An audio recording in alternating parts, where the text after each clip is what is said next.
कहते हैं इतिहास अपने आप को दोहराता है, कर्ता और समय में बदलाव होता है, लेकिन घटनाक्रम वही होते हैं।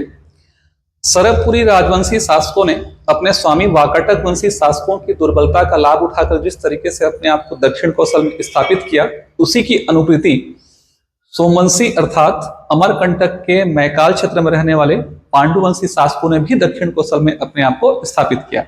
आज हम पांडुवंश के आरंभिक इतिहास, उनकी वंशावली का अध्ययन करेंगे। छत्तीसगढ़ का जो पश्चिमी हिस्सा है, जिसे मैकाल पर्वत श्रृंखला कहा जाता है, इस क्षेत्र में रहने वाले कुछ शासक वर्ग ने अपने आप को इस क्षेत्र में प्रतिस्थापित किया। आरंभिक इतिहास को मैं आगे बढ़ाऊं से पहले थोड़ा सा हम ये समझ लेते हैं कि जिस सोमवंशी शासकों की हम बात कर रहे हैं, उन सोमवंशी शासकों का जो प्रादुर्भाव है छत्तीसगढ़ में किस तरीके से रहा। मैकाल क्षेत्र में रहने वाले मैकाल वंशी शासकों को सोमवंशी शासक कहा जाता था।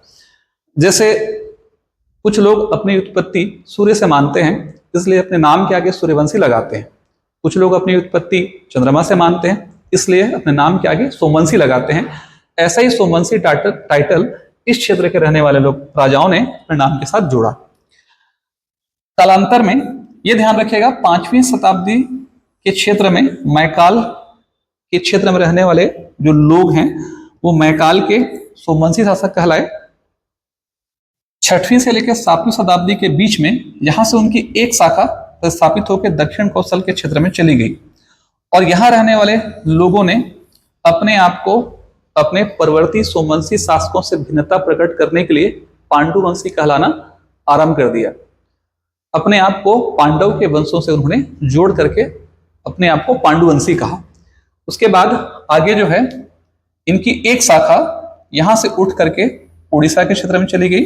9वीं शताब्दी से लेकर के 11वीं शताब्दी के बीच में, जिनको उड़ीसा के सोमवंशी शासक कहा गया। उसके बाद आगे आने वाले समय में यहीं से एक शाखा जो है, ध्यान रखिएगा, ये कांकेर के क्षेत्रों में चली गई। यहां से एक शाखा कांकेर के क्षेत्रों में चली गई, जिसे कांकेर के सोमवंशी शासक कहा जाता है। 5वीं 6वीं से 7वीं, 9वीं से 11वीं और 12वीं से 14वीं शताब्दी। इन 4 प्रकार के सोमवंशी शासकों के बारे में अगर हम पढ़ेंगे तो परीक्षा के दृष्टिकोण से देखा जाए तो जो पांडुवंशी शासन है वो सबसे इंपॉर्टेंट है हमारे लिए। परीक्षा में सबसे अधिक क्वेश्चन यहीं से पूछता है। कांकेर और उड़ीसा के सोमवंशी शासकों के बारे में उतने अधिक प्रश्न नहीं आते। उड़ीसा के सोमवंशी शासकों को त्रिकलिंगाधिपति कहा जाता है। त्रिकलिंग, ये हम बाद में पढ़ेंगे या बाद में पढ़ सकते हैं इस चीज को। वो एक पार्ट जो है हमारे लिए इंपॉर्टेंट है, उसके अलावा बाकी पार्ट उतना इंपॉर्टेंट नहीं है। लेकिन पांडुवंशी शासकों का इतिहास, घटनाक्रम और उनकी जो उपलब्धियां हैं छत्तीसगढ़ के ऐतिहासिक दृष्टिकोण से बहुत इंपॉर्टेंट है।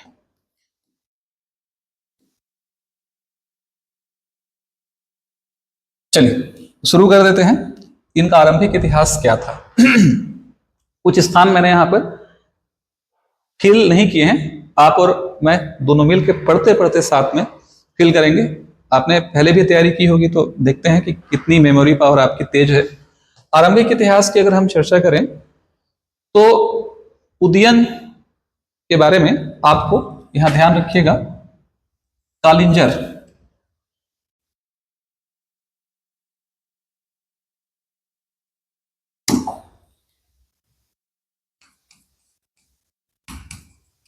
कालिंजर अभिलेख, यह है उत्तर प्रदेश में। कालिंजर अभिलेख में इनके आदि पुरुष उदयन का उल्लेख है। इंद्रबल ने अपने आप को दक्षिण कौशल में जब स्थापित किया, पिछली कक्षा अगर आप नहीं देखे हैं तो पिछली कक्षा को प्लेलिस्ट में जाकर देखिए। वहां हमने समझा था कि कैसे इंद्रबल ने अपने आप को दक्षिण कौशल पे स्थापित किया। लोक प्रकाशा राजकुमारी से, सरबपुरी राजकुमारी लोक प्रकाशा से विवाह करके अपने आप को स्थापित किया, और जैसे ही कमजोर पड़े सरबपुरी राजवंशी शासक, तब उन्होंने हमला करके इस वंश को समाप्त करके अपने आप को स्थापित कर लिया। सर्वाधिकार अधिकर्ता, जिसे दूतक भी कहा जाता है, एक प्रकार से प्रधानमंत्री या मुख्यमंत्री की संज्ञा भी दे सकते हैं, जिसको सभी अधिकार दे दिए जाए, पावर ऑफ अटॉर्नी दे दिया जाए, उनको सर्वाधिकार अधिकर्ता ताम्र पत्रों में उल्लेखित किया गया है। तो ध्यान रखिएगा, इंद्रबल ने सबसे पहले जब अपनी वंशावली इनकी लिखी गई ताम्रपत्र में या अभिलेख में, जब इनके वंशावली को मेंशन किया गया, तो हमको सिर्फ इतना जानकारी मिलता है कि इंद्रबल के पिता का नाम उदयन था। उन्होंने प्रत्यक्ष शासन स्थापित नहीं किया, बल्कि अप्रत्यक्ष शासन ही है उनका। सिर्फ इतना जानकारी मिलता है कि उदयन इनके आरंभिक संस्थापक इनके पिता थे, और कालिंजर अभिलेख में उदयन का उल्लेख है। इंद्रबल, जिनको हम कहते हैं भरत बल, ध्यान रखिएगा इनका वास्तविक नाम भरत बल था।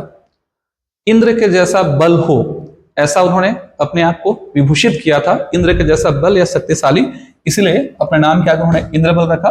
उन्होंने इस बात को भी आपको ध्यान रखना है, इंद्रपुर जिसे वर्तमान में खरोद कहा जाता है, इंद्रपुर या खरोद की स्थापना की इंद्रबल ने खरोद या इंद्रपुर की स्थापना की। छत्तीसगढ़ का काशी कहा जाने वाला खरोद, या जिसे हम कहते हैं इंद्रपुर, तो इसकी स्थापना का श्रेय किसे जाता है? इंद्रबल को दिया जाता है। इंद्रबल गद्दी प्राप्त करता है, और गद्दी प्राप्त करने के बाद अपने साम्राज्य का विभाजन वो किस तरीके से करता है। अब यहां पर भी बड़ा विवाद है। आगे जब आप पहुंचेंगे तो आप देखेंगे कि दो अलग अलग ताम्रपत्र मिले हैं। एक मिला है मल्हार ताम्रपत्र, उस मल्हार ताम्रपत्र में कहीं भी सुरबल का उल्लेख नहीं है ना। यहाँ ध्यान रखिएगा, ये जो आपको दिख रहा है सुरबल का उल्लेख नहीं है। इनकी वंशावली में नंदराज प्रथम, ईशानदेव और भवदेव रणकेसरी के बारे में ही जानकारी दी गई है। लेकिन जैसे ही आप आगे जाएंगे, मलगा ताम्रपत्र भी हमको मिला है मल्हार से, तो मुंगेली से। तो मुंगेली से प्राप्त मलगा ताम्रपत्र में आपको जानकारी मिलेगा कि सुरबल इनका पुत्र था। किनका पुत्र था? इंद्रबल का। तो बड़े भ्रम की स्थिति है, ठीक है। तो इसलिए ऐसा कोई भी विवादित क्वेश्चन परीक्षा में जहां तक नहीं पूछता है, लेकिन समझ विकसित करने के लिए, कहानी को जोड़ने के लिए हम इस बात को मान के चलते हैं। कुछ आपको सोर्स ऐसे होंगे जिसमें सुरबल के बारे में आपको नहीं मिलेगा, केवल 3 ही इसके पुत्र आपको दिखाई देंगे। तो हम मान के चलते हैं कि इंद्रबल के 4 बेटे थे, नंदराज प्रथम, सुरबल, ईशानदेव और भवदेव रणकेसरी। नंदराज प्रथम का जो शासन था वो सिरपुर और उसके आसपास के क्षेत्रों में था, क्योंकि इंद्रबल ने अपनी राजधानी सिरपुर स्थापित की थी। सुरबल जो है सरकपुर के आसपास के क्षेत्रों में, जैसा जानकारी हमको मिलता है उन ताम्रपत्र और अभिलेखों के माध्यम से, तो सुरबल का जो शासनकाल था, जो उसे सामंती दी गई थी, वो सरकपुर उसके आसपास के क्षेत्रों में दी गई थी। ईशानदेव बहुत इंपॉर्टेंट है, ध्यान रखिएगा। इन्होंने लाखा चाउर या इसी को कहा जाता है लखनेश्वर मंदिर। इन्होंने लाखा चाउर या लखनेश्वर मंदिर, ध्यान दीजिए इस चीज को, लाखा चाउर या लखनेश्वर मंदिर की स्थापना की थी खरोद में। अब ये बहुत कंफ्यूजन होता है। सबसे पहले तो आप ये समझ लीजिए, खरोद के क्षेत्र में ही ईशानदेव को शासन दिया गया था। नंदराज प्रथम गद्दी पर बैठते हैं और नंदराज प्रथम के सामंत के तौर पर ईशानदेव काम करते हैं। लखनेश्वर मंदिर या जिसे लाखा चाउर मंदिर कहते हैं, असल में कंफ्यूजन लक्ष्मण मंदिर और लखनेश्वर मंदिर को लेकर के है।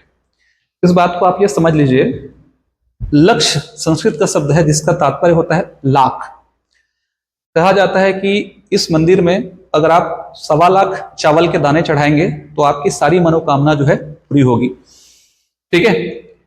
तो लाखा चाउर मंदिर या लखनेश्वर मंदिर की स्थापना ईशानदेव ने खरोद में बनाया था। और यहाँ भी जो लखनेश्वर मंदिर है, ये भी आपको समझना है कि इसका लक्ष्मण से कोई रिलेशन नहीं है। ये विष्णु मंदिर नहीं है, बल्कि ये शिव मंदिर है। गर्भगृह में शिव की मूर्ति स्थापित है। जो मंदिर बना हुआ है, इस मंदिर के प्रांगण में इनके इतिहास का वर्णन भी किया गया है, उसमें भी इनकी वंशावली के बारे में बताया गया है, ठीक है।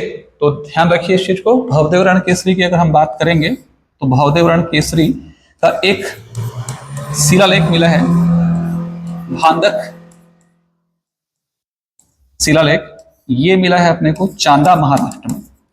महाराष्ट्र का जो क्षेत्र है चांदा, उस चांदा महाराष्ट्र के क्षेत्र से हमको एक भांदक शिलालेख मिला है। और उस भांदक शिलालेख में भी उन्होंने अपनी वंशावली का उल्लेख किया है। इसका मतलब यह हुआ कि इनका साम्राज्य केवल दक्षिण कौशल के क्षेत्र तक ही सीमित नहीं था, बल्कि महाराष्ट्र तक भी फैला हुआ था। तो भांदक शिलालेख उन्होंने वहां एक बौद्ध मंदिर का जीर्णोद्धार भी किया था। इस बात को भी आपको समझना है। अच्छा, एक सवाल जीर्णोद्धार से यहां भी याद रखिएगा, जो लखनेश्वर मंदिर है, उस लखनेश्वर मंदिर का जीर्णोद्धार भी हुआ है। लखनेश्वर मंदिर का जीर्णोद्धार परीक्षा में कई बार क्वेश्चन पूछता है, तो पढ़ते पढ़ते हम उसे अगर रिवीजन मार लें तो दिमाग में हमारे बैठ जाएगा। कलचुरी शासन जब आप पढ़ेंगे रत्नदेव तृतीय, तो उनके मंत्री गंगाधर राव के द्वारा लखनेश्वर मंदिर का जीर्णोद्धार किया गया था। ये मैं ऐसे ही बता रहा हूं, इसके हिसाब से उन्होंने भी यहाँ एक बौद्ध मंदिर का जीर्णोद्धार इन द्वारा किया गया था, भौदेव रणकेसरी के द्वारा। चलिए, ये आरंभिक 4 शासक हैं। कहानी को आगे बढ़ाते हैं। कहा जाता है, ये किंवदंती है, दंत कथाएं प्रचलित हैं कि एक लंबे समय तक नंदराज प्रथम का जब पुत्र नहीं होता है, तब वो एक बच्चा गोद लेता है जिसका नाम महाशिव तिवर देव होता है। लेकिन कुछ समय के बाद इसका एक बेटा होता है जिसका नाम चंद्रगुप्त था। यहां पर महाशिव तिवर देव और यहां आएगा चंद्रगुप्त। देखिए, यहां पे भी आपको समझना पड़ेगा, महाशिव तिवर देव के द्वारा सकल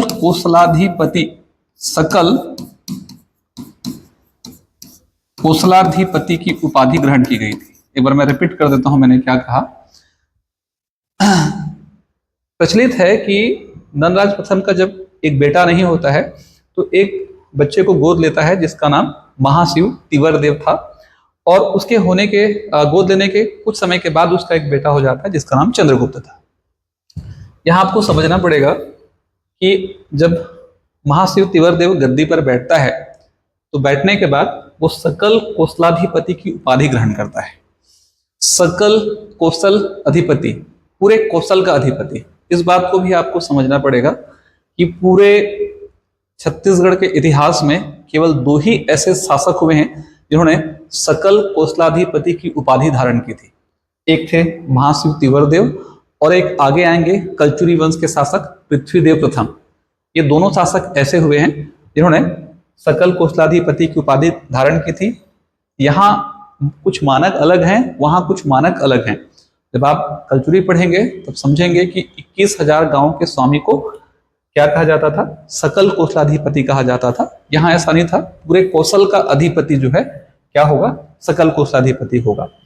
तो महाशिव तिवर देव के बाद उनका अगला जो उत्तराधिकारी है वो है ननराज द्वितीय।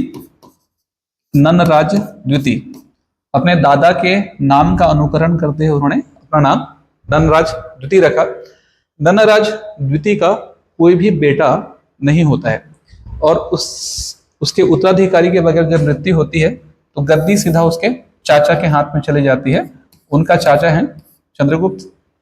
चंद्रगुप्त भी बूढ़े हो चुके थे, बहुत लंबे समय तक शासन स्थापित नहीं कर पाते हैं। तो चंद्रगुप्त के बाद गद्दी चली जाती है हर्षगुप्त के पास। अब हर्षगुप्त का जो काल है लगभग 4 से 5 साल चलता है। इनकी अकाल मृत्यु हो जाती है हर्षगुप्त की। ध्यान रखिएगा, हर्षगुप्त का ब्याह हुआ था वाष्टा देवी से। वाष्टा देवी एक शक्तिशाली वंश, मौखरी वंश से कहा जाता है। उत्तर प्रदेश के आसपास के क्षेत्र में, उत्तर भारत में एक मौखरी राजवंश नाम का एक शक्तिशाली वंश हुआ करता था, वहां से आई हुई थी। अब आप देख सकते हैं कि इतने बड़े वंश से अगर किसी का ब्याह हो रहा है तो निश्चित तौर पर इनका वर्चस्व भी बड़ा अच्छा रहा होगा छत्तीसगढ़ के क्षेत्रों में। जो वासटा देवी हैं, इस बात को आप ध्यान रखिएगा, 4 से 5 साल के बाद शासन प्राप्त करने के बाद इनकी मृत्यु हो जाती है। तब ऐसी अवस्था में जो वाष्टा देवी हैं वो गद्दी पर बैठती हैं और शासन संभालती हैं। इस दरमियान इनका जो बेटा था वो नाबालिग था, महाशिवगुप्त बालार्जुन।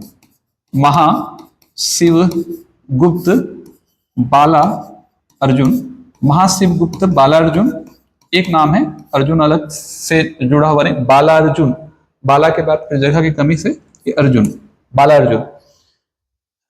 जब ये बालिग नहीं था तो उस अवस्था में वाष्टा देवी अपने हाथों में शासन संभालती हैं और इसको भी आपको याद रखना है कि वाष्टा देवी अपने पति की याद में 600 ईस्वी में एक मंदिर का निर्माण करती हैं जिसे लक्ष्मण मंदिर कहा जाता है। जो लक्ष्मण मंदिर है वो पूर्ण रूप से लाल ईंटों से बना हुआ है। उत्तर भारत की नागर शैली की विशेषता है कि उत्तर भारत के जो मंदिर होते हैं वो नागर शैली में बने हुए हैं। तो ये भी नागर शैली का एक जीता जागता प्रत्यक्ष उदाहरण है।